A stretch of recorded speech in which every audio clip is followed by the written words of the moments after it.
Your attention, please, ladies and gentlemen. Great to have you with us. We have today really a fun treat. I had the pleasure of meeting Mike Bonifer and his wife, Virginia Kuhn, who's with us also, who's at the Institute for Multimedia Literacy, at President Sample's Christmas dinner a year ago. You never know when you're at this thing whom you're going to be seated by. My husband David, who many of you know, and I were seated with these guys, and therefore it was really a terrific evening, I must say. These folks are imaginative, creative people. Mike Bonifer, who is our speaker today, is a longtime writer, started out working for Procter & Gamble, I think, and been writing ever since he left that position, but also along the way has been with Disney. He's written and directed films.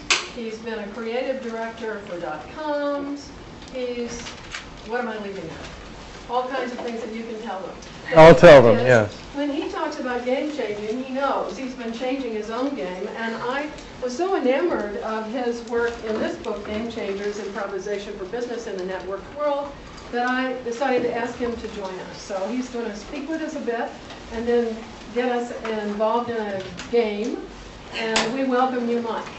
Thank you very much. So, first lesson of journalism in the network world is document your story, your own story. So I'll take a couple of pictures here to do that. Thank you for having me. It's really an honor to come, and I don't know how much I know about journalism, but as Geneva said, I know a lot about survival in the media world, and so we're gonna talk a little bit about survival. What you're looking at here is a map, I believe it was drawn by JPL, of the internet. And you can see it is just a chaotic thing. And we'll talk a little bit about this later, but part of your job as journalists is going to be to make sense of this for people, to define the connections that are useful and informative and valuable. And so how you give this shape, what tools you use to give it shape is going to be a big part of your career moving forward. It's traditional for somebody to start one of these things by telling you their own story. So I'm going to do it in a way that is improvisational and collaborative. You're going to help me tell my story. There's a series of slides coming up here, any one of which I could talk for the rest of the hour about. So it's up to you to edit, to decide when I've said enough about any of these slides. I'm not going to tell you how many there are. You're going to edit with the word "and." So say the word "and" loud enough for me to hear it, and that will be the edit and a signal to move on. The only rule of the game, besides using the word "and," is that the same person cannot edit twice. So you can't sit there and just go and we're done with that. So here we go. I was born on a farm, this farm in fact, in southern Indiana, outside a town called Jasper, which billed itself as the nation's wood furniture capital. The farm was 289 acres. The zip code was... I went to the University of Notre Dame. That is the most obvious edit in the whole thing. I will tell you, it'll never be. Out of, as Geneva said, out of Notre Dame, I got hired by Procter & Gamble because as the first person in my family to graduate from college, I thought I needed a job. And so I got drafted into the corporate army where my job was selling Jif peanut butter and Duncan Hines cake mix. And by the time people started calling me Mr. Applesauce Raisin, I knew it was time to move on. I did learn a lot at Procter & Gamble that I didn't realize I was learning at the time. And I think that's often the case if you have an open mind in your career. Even things that can be frustrating or not so great as an experience can be great learning experiences. And so a lot of the corporate vocabulary in business in the United States actually derives from Procter & Gamble.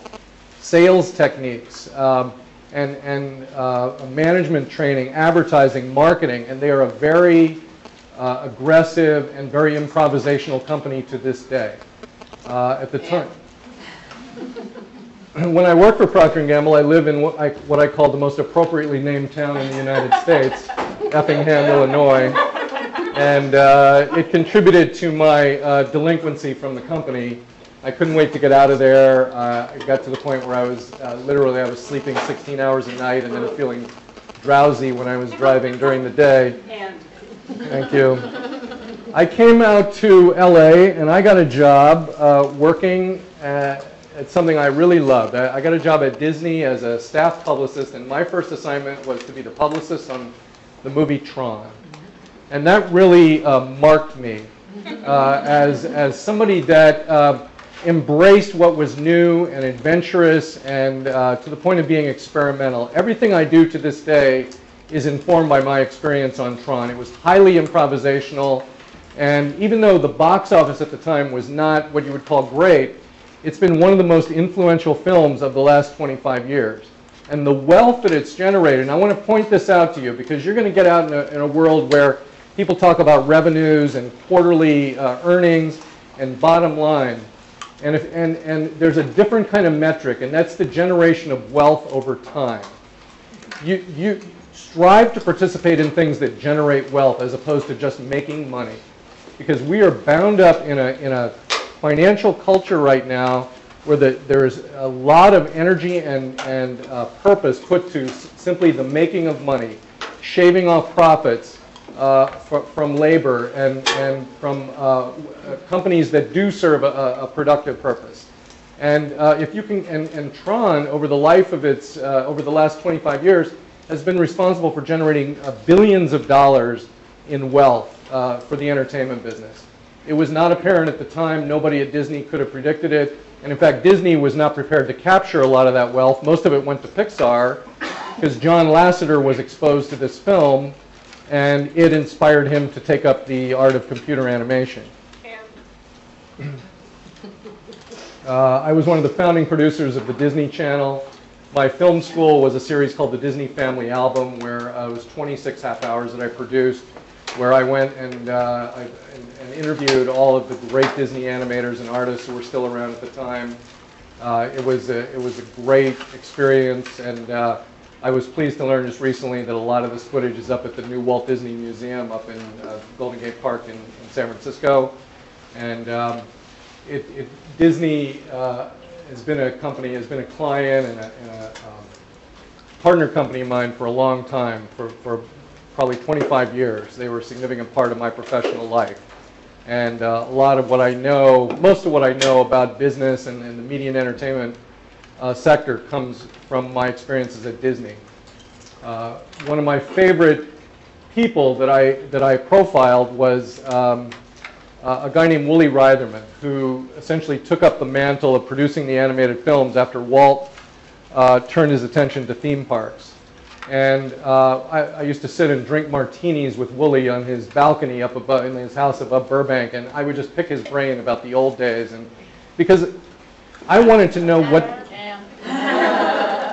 Don't get me started. I produced, as part of my relationship with Disney, I produced the website for Toy Story.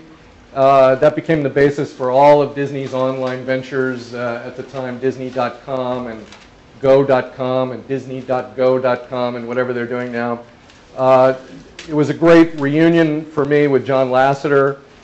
We hadn't seen each other in about a dozen years, and to get back together with John and see all that he had done in the time since he had left Disney was a really tremendous treat for me. And I was able to see what he had done with, now, when you look at ideas, this is an important thing about Toy Story. When you look for something that's innovative, so many of us strive for the killer idea, the killer app, the thing that's going to knock everybody over. But what's more productive is to juxtapose two commonplace things in a new way. I'm going to talk about context today. There's a saying, especially in the .com world, the internet world, content is king. We've all heard that saying, right? I mean, everybody's heard content is king. It's not really true. Context is king. The experience with Toy Story and the website led me to a real adventure in the .com world. These were some of my clients. The most fun out of all of these, well, Mountain Dew was always fun. Doritos, we hired Moon Zappa to produce a year-long webisode about a fictional rock and roll band. And so she drew on all of her growing up stories about Frank Zappa. It was a real treat. And Merrill Lynch, I was in Japan for 6 months trying to explain to the Japanese that this was not a dog, this was a bull. It was an interesting cultural experience. News Corporation, we built their intranet. Oops. After the dot-com bubble burst, I went briefly back into the entertainment business. I wrote the screenplay. I'm not exactly proud of it, but my screenplay Bandcamp got turned into an American Pie movie. My sweet little, adorable little Midwestern slice of life screenplay got turned into an American Pie movie. I went to school with Rudy, and so it was fun to go back. I made the documentary for HBO about the making of Rudy, so it was great to go back. And you know, something I would stress to you as you build your career, stay connected to your friends. Know who's important to you and who you want to be true to and who your buddies are going to be. Forget about the, you know, business advantage comes and goes. Opportunity to make some money with somebody comes and goes. And often it can end friendships. But if you stay friends with people first, it will come back around to you. And it had been 20 years since I had graduated from Notre Dame and you know, seen Rudy there doing his thing. And we'd never lost touch over those years. It sometimes would be 3 or 4 years before we'd see each other.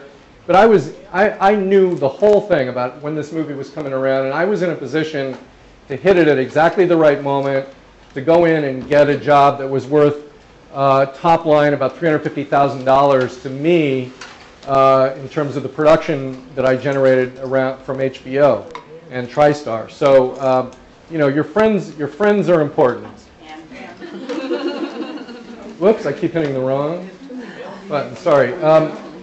I went through some things in my life, as we all do, that were pretty traumatic, and you know, the dot-com bubble had burst, and a lot of what I had built, I saw it vanishing, and I got to the point where I felt I really only had one possession of any value, one thing I could count on, and that was a story about my dad, and who was a farmer who dreamed of being a cowboy. And I wrote this screenplay. It was called The Legend of Cowboy Bob, and it was a beautiful story, and people cried when they read it. It was really, you know, from my heart, all of it. And I insisted to anybody that was interested that Bill Murray play my dad in this film. And the problem is, Bill Murray, nobody can find Bill Murray. And so I was at a point where I had to leave Los Angeles. I couldn't stick around. There was too much going on here that I didn't want to be part of. And so I said, forget it. After about 8 weeks of my network trying to plug into Bill, find him or whatever, I said, forget it, I'll find him. So I took a video camera, I got in my car, and I started driving. I drove across the United States and back, probably 8,000 miles all told, and everybody I met along the way, I asked them if they had seen Bill Murray. And I put it together in this long string, this long, almost experimental film of me asking people if they had seen Bill Murray, and I realized that wasn't a film. That wasn't the story. What was missing was my motivation. Why was I doing this? The reason I was doing it is because I love my dad. I respected my dad. I love his story. And so what I did for the last year that I was working on this, I spent a lot of time back on our farm in Indiana documenting my dad's life. And it turned out to be the last year of his life. And so we spent the last year of his life that I would not have normally spent, we spent it together. And the movie ended up being me telling my dad's story to Bill Murray in an effort to get him to star in the film. And we showed this as a documentary. We showed it a week before my dad died, projected on the side of our barn in Indiana. Wow. And it turns out that that was the journey that I was on. I thought I was on a path to make a feature film in Hollywood starring Bill Murray. It turns out that the purpose was really to tell my dad's story, to create an homage for my father a week before he died. 200 people. It was unbelievable. It was the most perfect night ever, and I knew when we were projecting it that that was the reason that I had set out on that journey and written the screenplay and everything. One of the people I met along the way was a guy named Kevin Wall. I'll wait for somebody to say it. He produced the Live Earth concerts with Al Gore, and so it's another example of how what I call a productive game. I knew that the Finding Bill Murray thing was going to be a productive game, because you know why? It came from love. It came from something that meant a lot to me. And that was enough for me. And the people I met along that journey A lot of them I've stayed connected to. Some of them I reconnected with. One of them was the guy Kevin Wall who put this concert on. And I worked for 2 years with him to help stage the Live Earth concerts. I helped him build the company that staged it. I became the chief storyteller, they called me, for this event. And at the same time, I was performing and studying improv at I.O. West here in Los Angeles. I had discovered improv with a client in Atlanta that was really bound up around the fight for who had the idea and who was going to control the dialogue.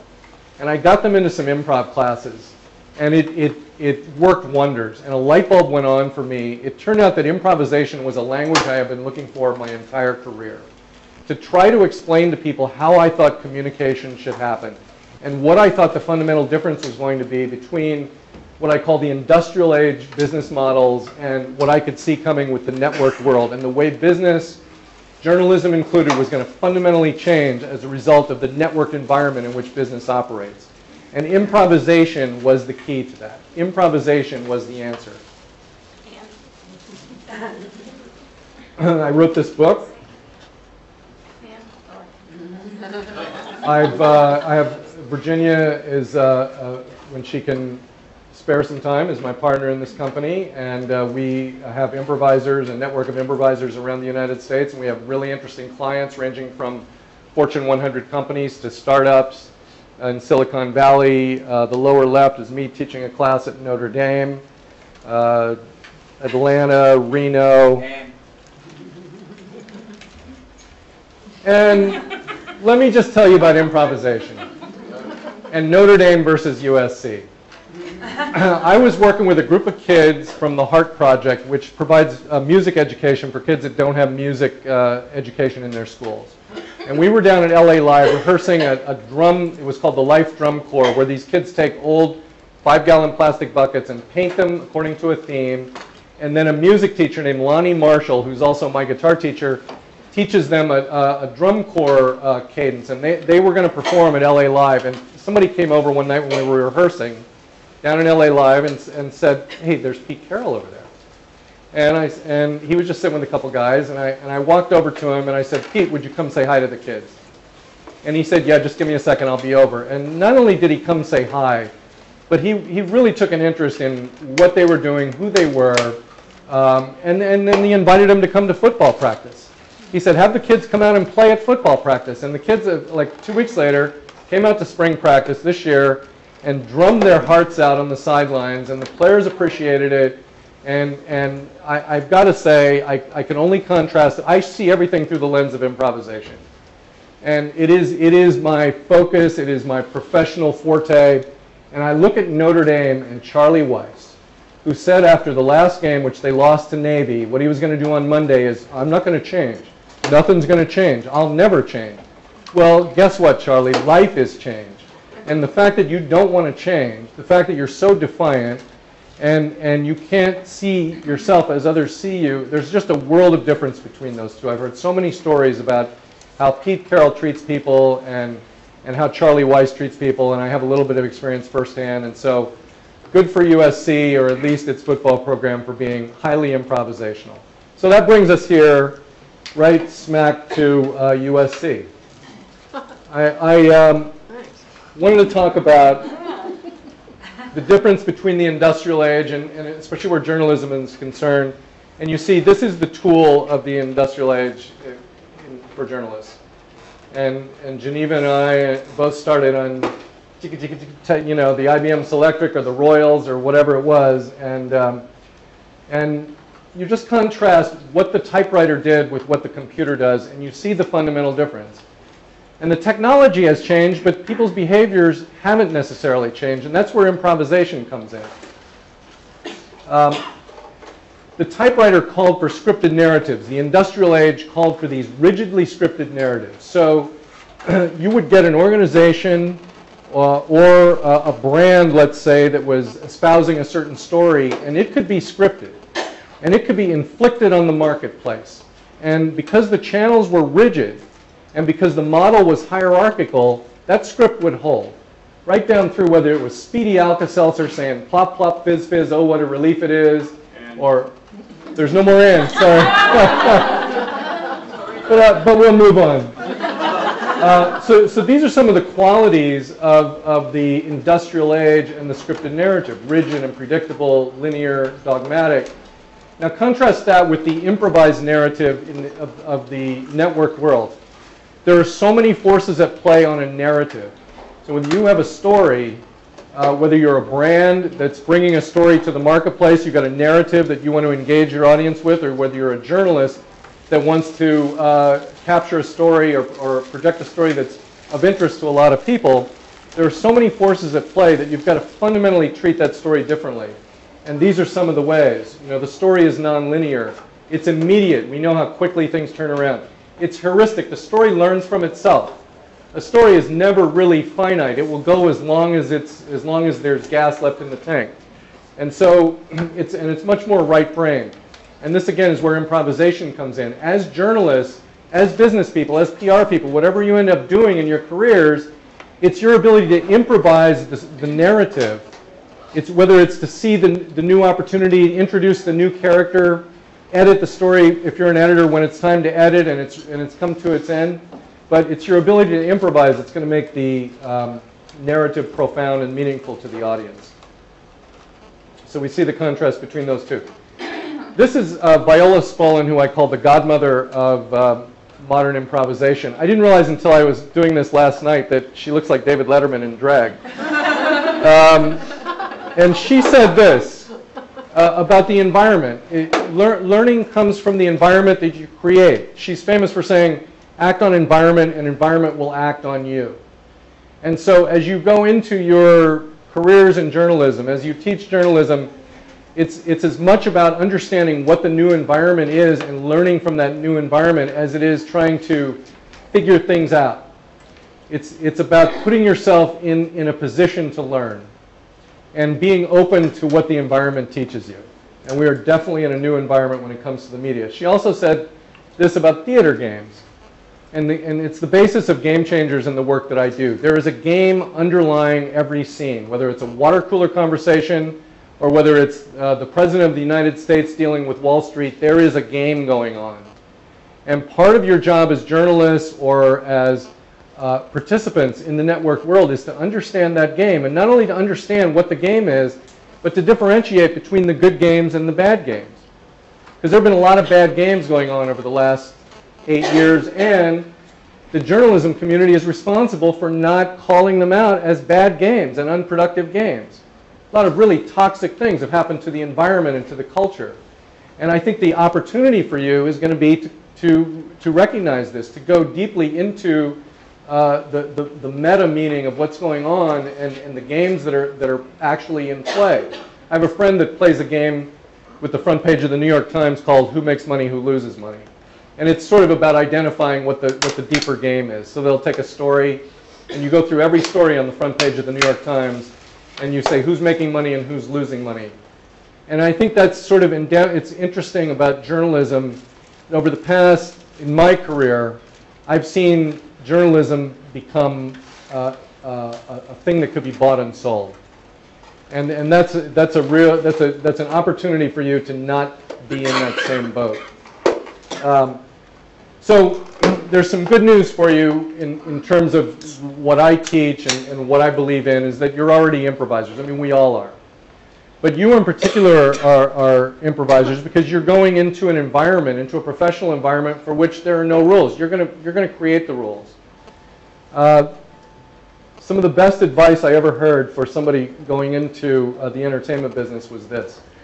There was a producer named Hal Barwood who produced some films with his partner Matthew Robbins that Batteries Not Included, Dragon Slayer. I don't even know where they are now, but Hal Barwood and I were having dinner in London, and we both come from small towns, and we commented on the fact that people from our small towns would occasionally show up on our doorstep and expect help, expect a favor, expect an open door, expect us to do something to get them into the entertainment business. So I said, what do you tell those people? How do you deal with that? Because you want to help them. And he said, I tell them to give up and go home. Because the dilettantes, the dabblers, the ones who aren't serious or don't have the talent, you're saving them years of frustration and heartache. And the ones that are going to make it, they're not going to listen to you anyhow. So you're doing, and I think the advantage that you've got as professionals is that the environment, the world has been telling you this for the last 4 or 5 years. And what that means to me, and what Geneva and I have talked about, is that you are the people that are going to make it. You are the game changers. You are the group that are going to make a difference in the world of journalism. They're going to redefine the rules of the game. The fact that you're in journalism school and you've been hearing for however long that there are no jobs waiting for you at the other end, that's a huge gift that you've been given to create what journalism is going to be in the future. And so I more than anything today, I want to salute you for being those people. I have spent my entire career around people just like you. And they're the only kind of people I want to do business with. They're the only kind of people I relate to. And seen through the lens of improvisation, you are stellar improvisers already. You have the courage to face your fear. And that's the first step in doing anything great and creative and forging new roads. So you've already had that advice, and thank you for ignoring it. I want to go through, I'm going to really race along here because we want to get to our little game, but this Black Cauldron, when I was at Disney, they made a film called The Black Cauldron, and it was the death knell of Disney animation as far as the older generation was concerned. Everybody hated it. Everybody at the studio, that was my age, just loathed The Black Cauldron. And I think journalism has gone through this Black Cauldron period for the last 8 years, and the media, the development has been that the media have been complicit in this. Really, for the first time ever, the media have bought into the military-industrial complex and aided and embedded and turned a blind eye to what's really been going on. And you look at what Edwin R. Murrow or Dan Rather or Walter Cronkite, or how they stood apart from the complex and called it out, and had the courage to question a sitting president or question an unjust war. And that really didn't happen. And I see what happened to journalism is it got hooked by 3 things: fame, flag waving, and fear. And in this Black Cauldron era of journalism, these became the staples of the business. And if you could, and they were the easiest things to acquire, and they were well funded, because in the shell game that is the creation of war and the selling of the military complex, it is the distractions that will get you every time. It is the things that take your eye off of what is really the game and identify the game as something else. I also saw this happen. Disney built something called Pleasure Island down in Florida. Now, this was Pleasure Island in Pinocchio. This is what Pleasure Island, this is the roots of Pleasure Island. It was a nightmarish place where children were lured out of their innocence and became donkeys right before your eyes, drank beer, smoked. You know, it was awful, and you know, Disney built it for real. And I saw journalists go down there, and Disney was great at creating these junkets where they would just unleash journalists with an open tab in Pleasure Island, and literally people would turn into these braying donkeys before your eyes, willing to write anything good about Disney to stay on that kind of meal ticket, because it was just a great time. And I just thought it was interesting to see that not only had Michael Eisner completely subverted what the original intent and meaning of Pleasure Island was, but the journalists went along with it. Nobody ever, that I saw, called it out. In fact, they were complicit in it by just going down there and partying it up with the junkets and turning a blind eye to any critical thoughts. This is the guy that, it's interesting that he's got this mandolin and this with that kind of neck on it. This is Dave Carroll, who did the song United Breaks Guitars. Are you familiar with that? On YouTube? So, about a year ago, United Airlines broke this guy's guitar while they were shipping it. And he tried for a year to get, I guess it was a little over a year, but he tried for almost a year to get some satisfaction from them. It was a $1,200 guitar that was damaged or needed fixing. And finally, he got the runaround. For 6 or 8 months, he got the runaround. And basically, it was a brand, it was a company and its PR department that was unwilling to listen to a customer because they did not realize who they were talking to. He was a musician, he had an audience, he was a talented guy, and he finally said, I'm going to make 3 music videos about this experience. Again, blind eye, stone wall, don't care, no response. So we made this video called United Breaks Guitars. You can see it on YouTube. And it went viral. It got 6 million views. And it got picked up by CNN and the news networks. And it got played out in the newspapers, in the Wall Street Journal. And United was frozen by this whole thing. United, as an organization, was unable to respond, unable to connect with this guy. So I spoke with somebody at United a couple weeks ago. He came out about a month ago with his second video. The premiere party was in Halifax, Nova Scotia. This was United's idea for how to deal with this guy. They were going to send someone undercover to the release party in Halifax, Nova Scotia, as if United Airlines executive can walk in undercover to a release party in Halifax, Nova Scotia. And then they were going to unmask themselves in the middle of the party and call him out for critiquing them in that way. And people were nearly getting fired because they refused to go to Halifax, Nova Scotia. They ended up not doing it, but this was the best they could do. And when we talk about improvisation in business, it always begins with listening. And I would just contrast this with something that happened to me with Southwest Airlines about a year ago. I was on a flight from Salt Lake City to Las Vegas. And a buddy of mine wanted a Heineken. And this is right before, I guess, they switched over to all credit cards. But he had a $20 bill. And the flight attendant, without skipping a beat, said, "This one's on me." That's all she said. She goes, "This one's on me."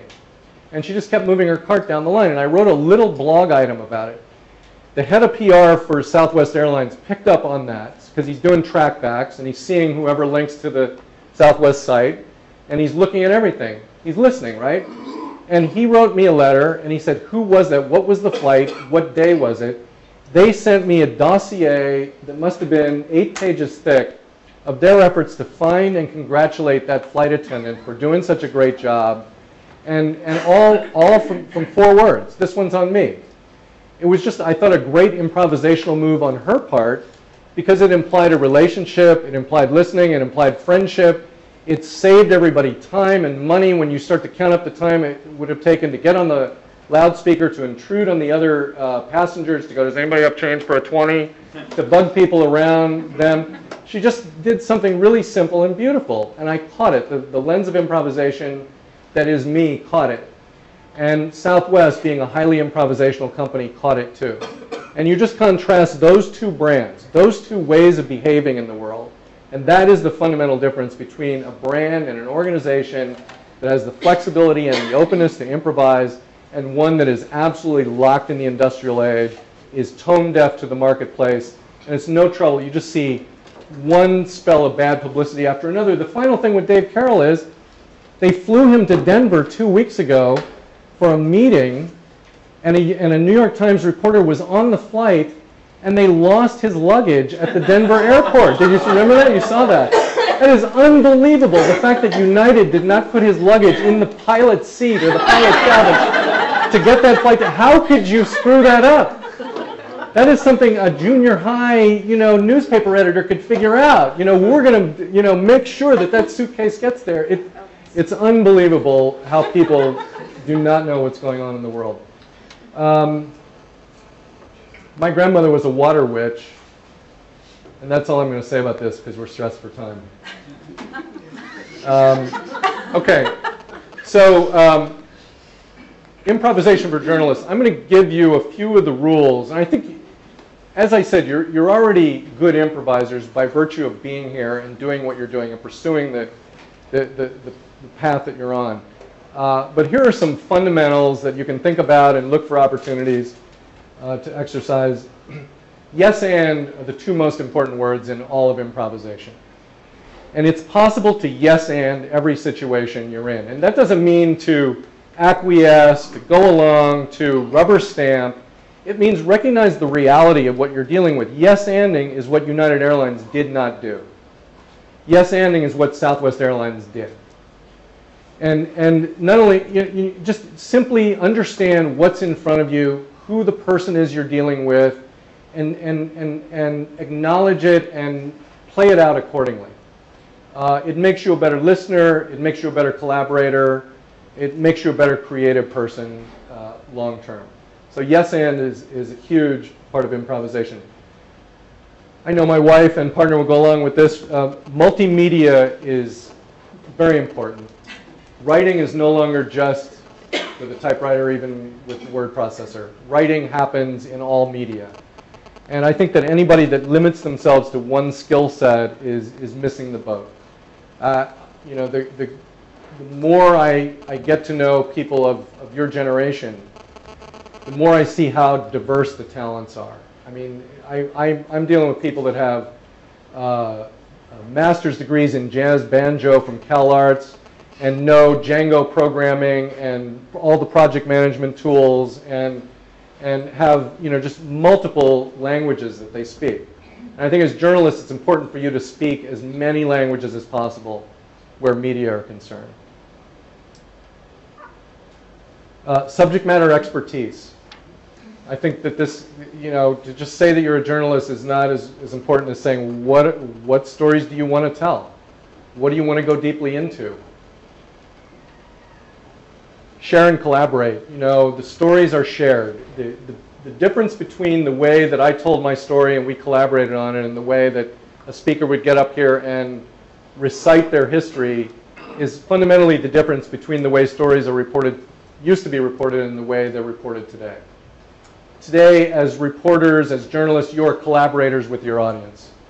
And that can mean any number of things, from getting editorial ideas to critiquing your brand and keeping you on track, to simply having a dialogue that's engaging to the rest of the people watching. It can mean that members of your audience connect with one another and share their own.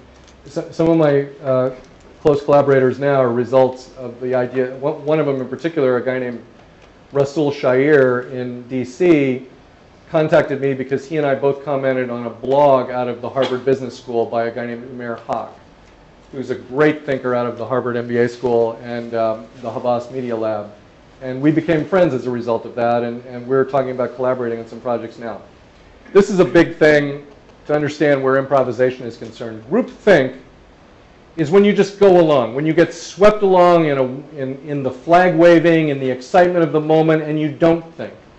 You let the energy of the group just kind of sweep you up, and you're complicit in whatever that energy is. It's almost a mob mentality. Groupthink. It's terrible for the critical and creative process.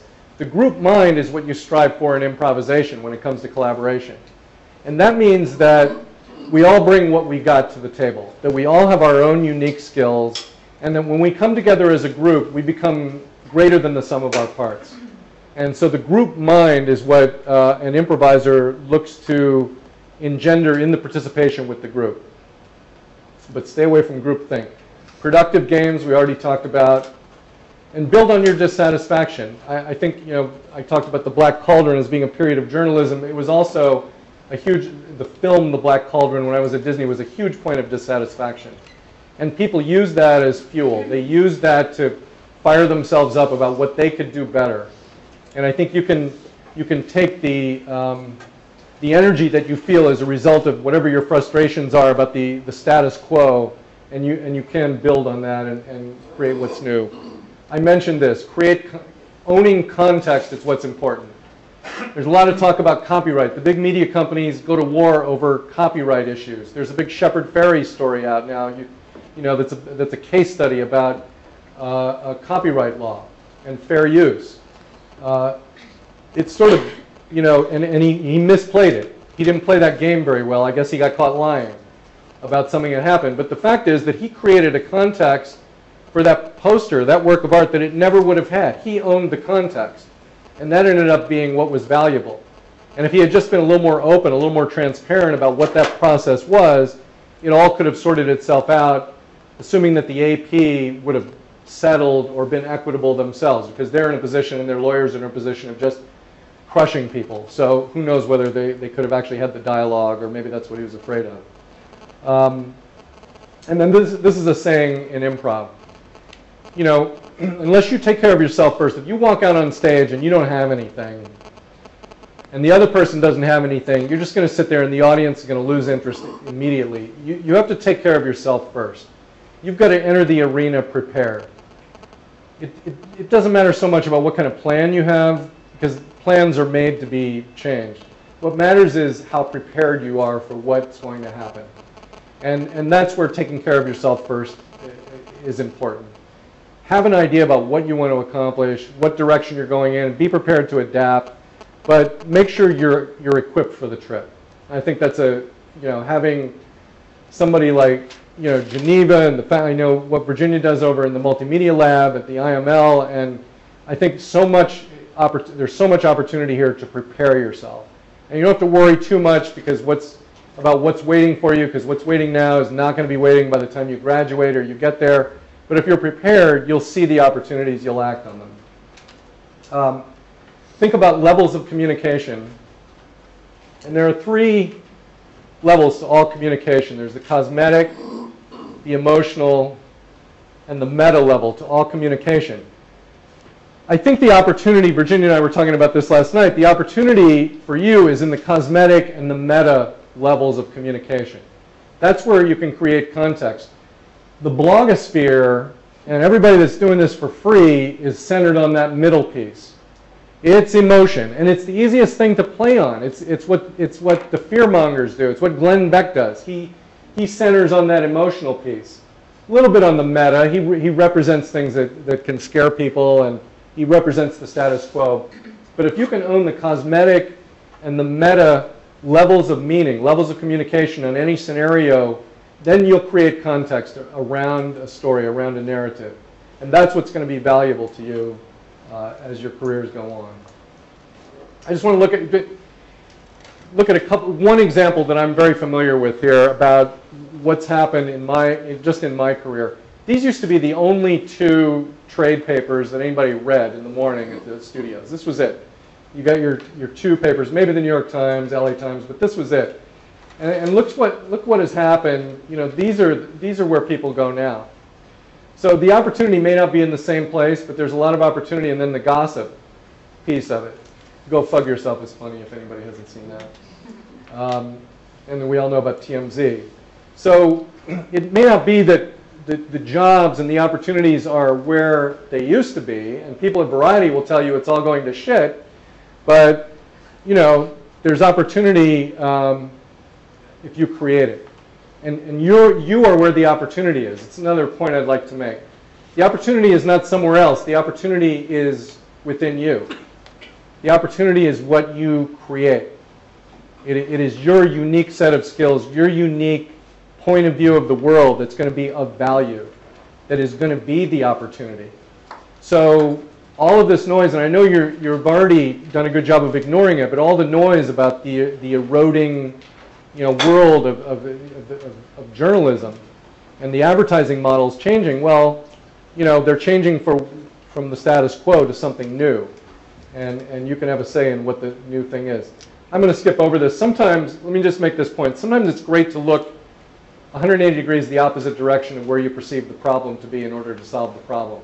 If you want to look at something really interesting from the healthcare profession, look at carepractice.com and see what this doctor has done. He acted on his dissatisfaction with the status quo. And he created a really unique practice up in San Francisco that subverts everything that you think you know about how a medical practice should work. And it's the fastest growing medical practice in San Francisco right now. He is single-handedly redefining what general practitioners can do in their neighborhoods. I'm going to go through this super fast. These are just people that I deal with. That I think it's important that you build a network and that it not be solely mercenary in nature. Have connections that are more meaningful than just the business, because those are the ones that pay off for you long term. It's easy to be career-minded. It's easy to get focused on where the next paycheck is going to come from or the next gig. But these are so any improviser is my friend. This is T.H. Culhane, who works with poor neighborhoods in Cairo to put solar installations on their roofs. This is Deep Patel, who started his company Go Green Solar by being a journalist, by saying there was not good information about people who wanted to get started in solar.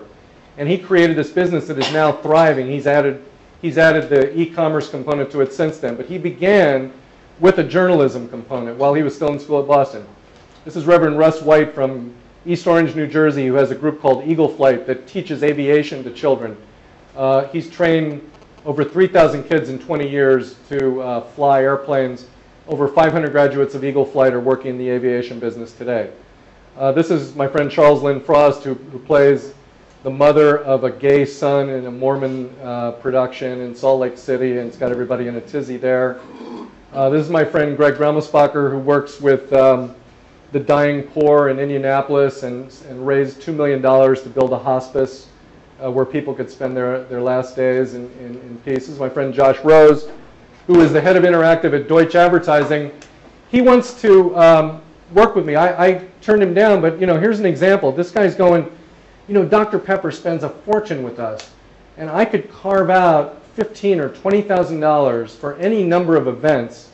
And if I had a journalist, because he likes to do photography, if I had a journalist that could write the piece, and he was talking to me, he goes, if you and I would get together, I could carve out those budgets and we could do that. I mean, these kind of opportunities that he's talking about are all over the place. You just have to be open to them and look for to make those connections. This is my friend Rick Shaughnessy, who works for a company called Dark Strand in Chicago. It's a new fiber optic network. These guys, here's another opportunity.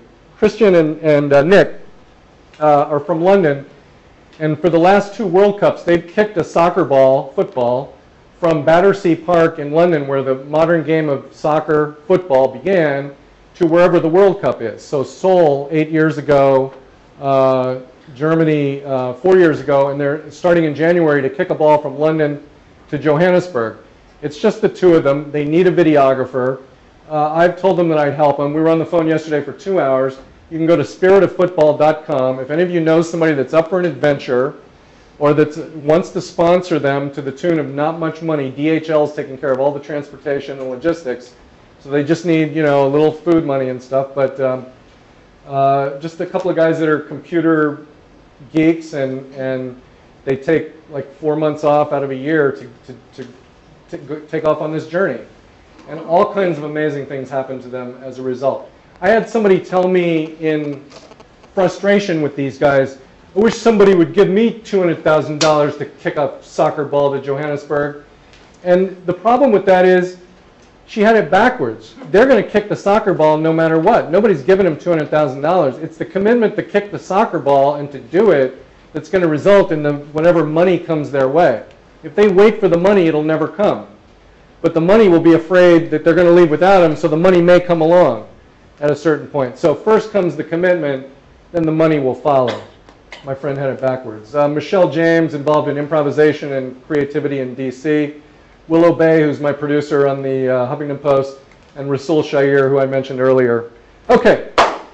Mike, we Yes. have only Yeah, this is 2 it. minutes, so we should either do This is it. Q&A or this. I don't think. Okay, which one would you prefer? Well, is there energy for Q&A? Can you do this in 10? I don't know. Yeah, we can try it. Okay. Anybody have any urgent? Q&A? Okay. Okay. So I talked to Virginia. We got 10 minutes. So we have roles here, and we're just going to play this out very quickly. If everybody could hold up the roles in front of them.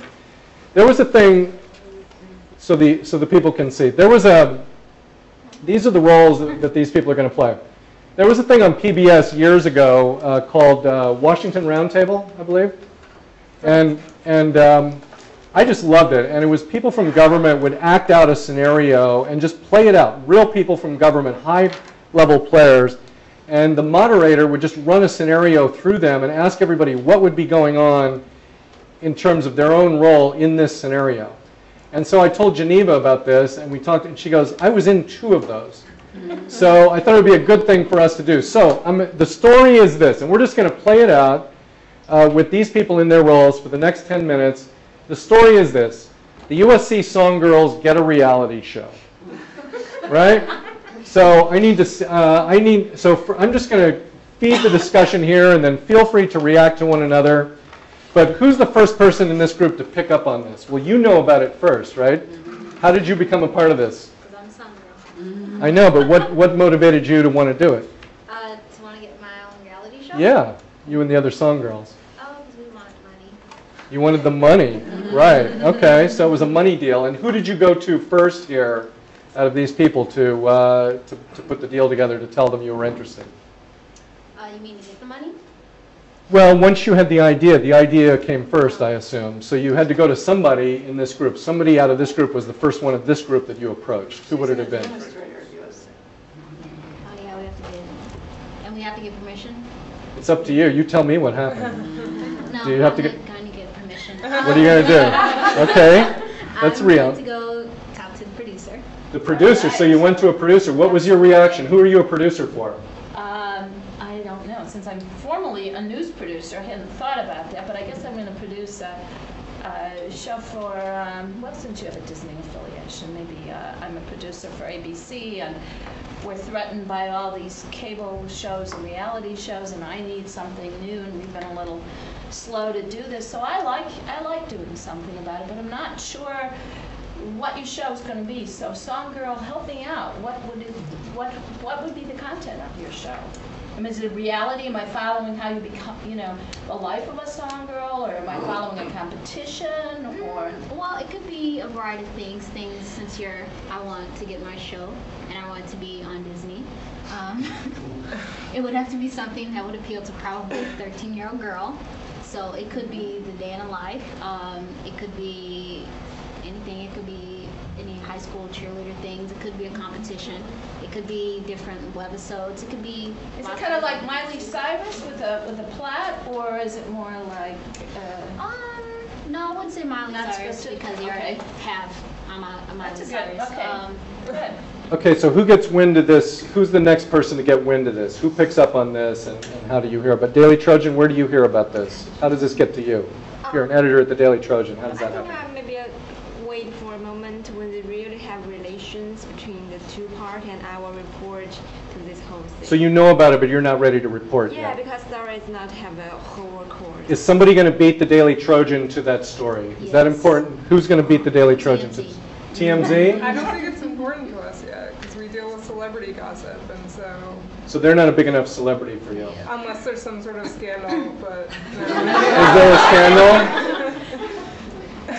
Someone's pregnant with Matt Leinert's baby. Matt Barkley's baby. Might be in the Song Girls. What would attract you? Yeah, I mean, what are you looking? If somebody runs it by your editorial desk, what are you looking for that would make it a story?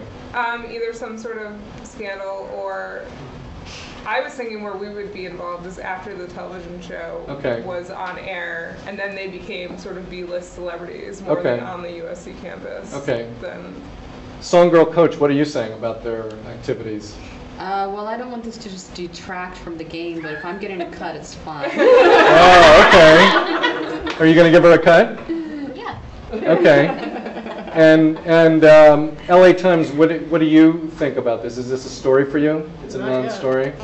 So nothing in development is a story for you. So let's flash forward. Okay, so let's flash forward. It goes into production. We got 5 minutes to get this on the air in the first season. So we're on the air, and so now what's up? Now you've got a publicist.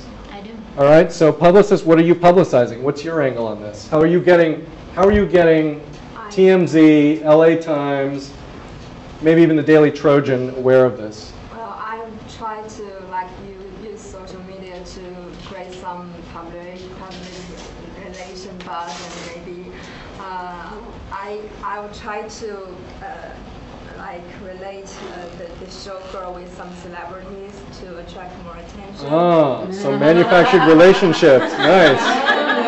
Okay. Are you going to fall for that?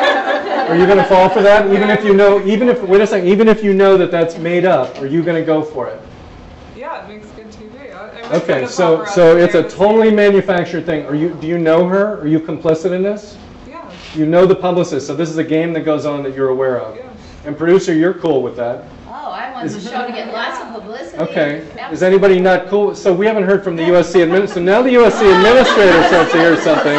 Now I'm like interested. Okay. Well. Okay. Yeah. Okay.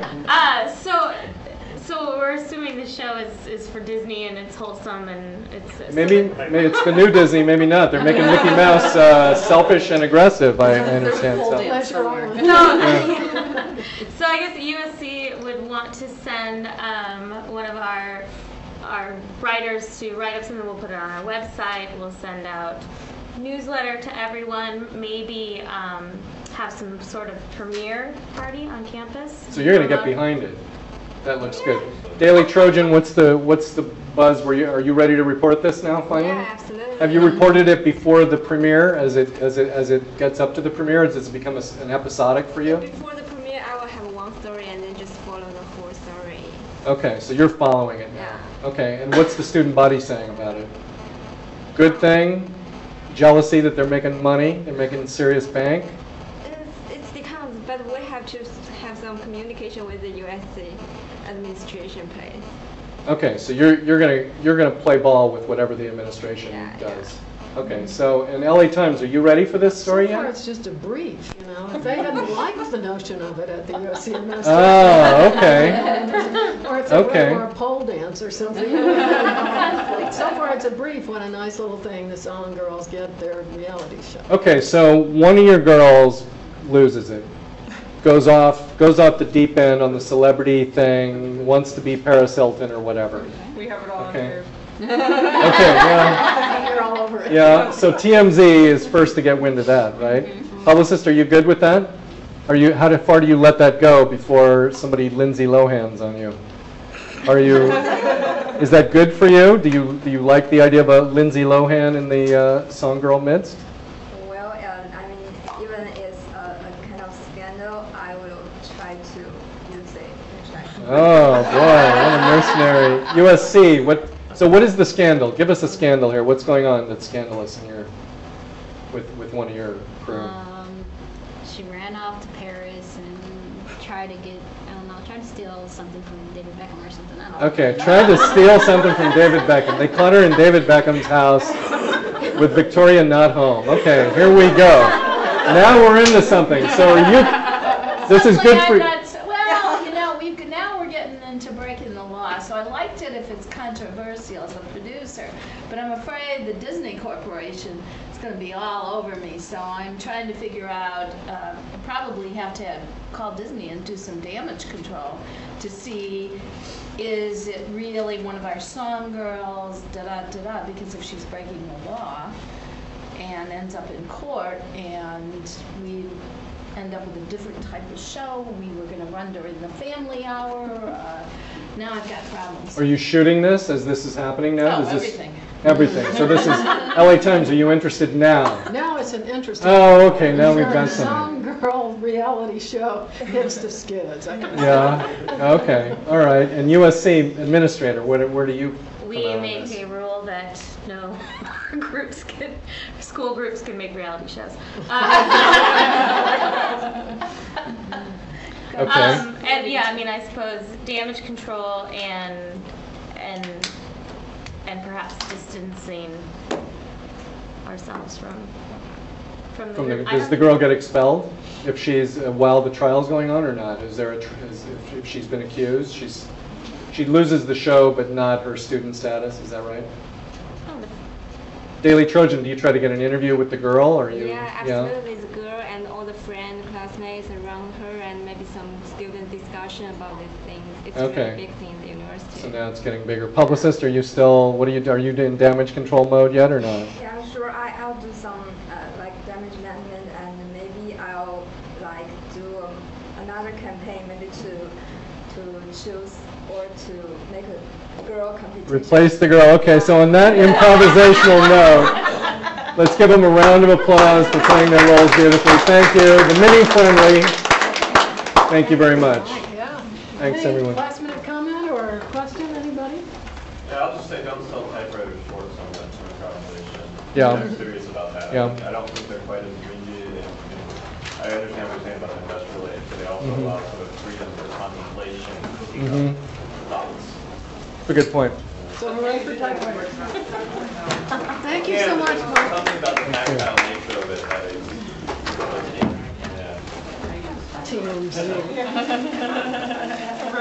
Beat us Do as you use a always. typewriter? not for everything, but I You have one? friends emails, and there's an absolutely different type of writing that comes out of that. Are you gonna go to I think Yeah, we actually were talking about that my issue with was more with handwriting, but that's a good point. And no,